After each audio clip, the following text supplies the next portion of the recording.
For almost 3 years, I worked at Google in Dublin and in Berlin with a well-paid job, delicious free food, plus access to offices all over the world. And this year I decided to quit. And in this video, I want to tell you why I left, what's next, but first of all, how did I end up at Google? I'm Fabiano and I was never exceptional in school or uni, so if you would have told me a few years ago that I will land a job at Google, I would just have laughed at you. So when I finished my master's degree, I needed to make money for a living. And I had a plan. During my time during the master's, I started a project for artists where I wanted to connect artists and help them make a living out of their music. So my plan was basically to grow this project to make a living for myself and grow a sustainable business while making it possible for musicians to make a living out of their music as well. So I had a clear vision, I was very dedicated, motivated, and I wanted to dedicate as much time as possible to that project to grow it. But during that time, I wasn't making money, so I applied for a lot of part-time jobs in marketing agencies because I was lacking experience in marketing, plus I needed the money. So that's what I did. I applied to several marketing agencies, but I got rejected by all of them, probably because I didn't have experience in marketing. So I extended my search and was also applying for developer roles because at the end I was doing a lot of development with this project on the platform. I was building basically a website or a social media platform for musicians. And at the same time, a colleague from uni posted something on LinkedIn. She posted that she was accepted for a graduate program at Google, which was a 1-year program in Dublin. And they were searching for new applicants for the new European cohort, which was coming up. And I thought, why not giving it a try? Because at the end she got accepted and she has the same master's degree as I did. So maybe it's worth to give it a try. So I reached out to her, asked her for advice, asked her for a referral. And at the end she did it. So she referred me and I was like, okay, nice. I'm at least in the application process, so I will learn something. Never had the expectation of actually getting accepted. But I was like, okay, this is probably a nice learning opportunity. And in the meantime, I had already started a job at a company in Berlin as a part-time developer. So at least that worked out and I was very happy doing the job there. Then I got a call from HR from Google and they invited me to interviews. So I was like, okay, crazy.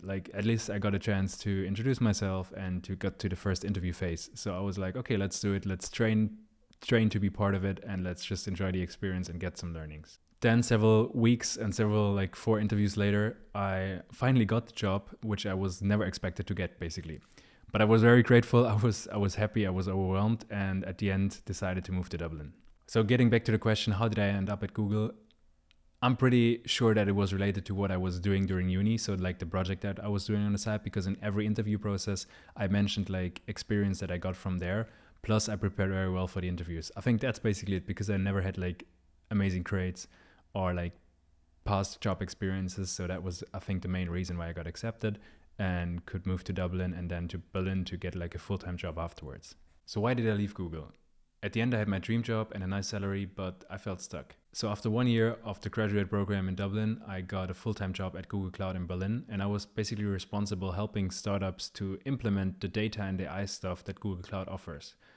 And it was basically my dream job because I was traveling across Europe, holding presentations and workshops in front of startups, connecting with the startups, having managers that I deeply admired, getting a nice salary and bonuses I would never have dreamed of, and also having all this free food and crazy offices all over the world. So whenever you travel or whenever you work in another place or another big city, there's a Google office where you can get amazing free food, gyms, and amazing views over the city. So why would I leave all this?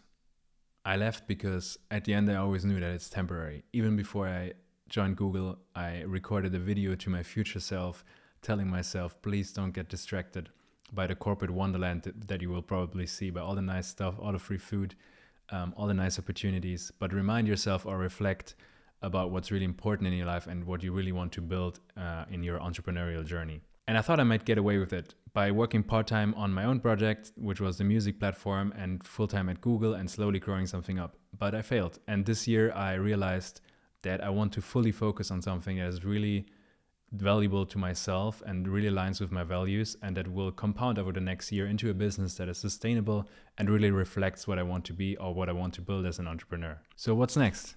I not only decided to quit Google after 3 years, but also decided to quit the music platform that I was building after 5 years.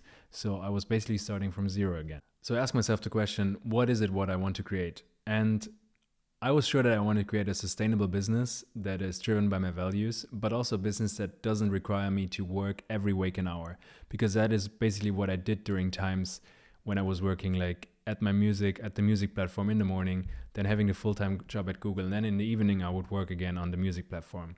And that's when I came to a conclusion after a lot of reflection that I wanted to create a business in a sane 40-hour week. So not hustling 70 hours per week to build something up, but having like the opportunity to sustain my friendships, to sustain a lifestyle that I really want to live, and build something up within a 40-hour work week, basically.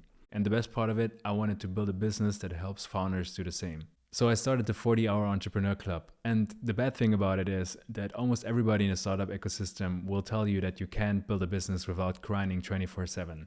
And the good thing about it is that I will try my best to prove them wrong within 40 hours per week for sure. So feel free to subscribe if you're interested in building a business without grinding 24/7, because I will share like my journey, but also the journey from other founders and what I learned from them.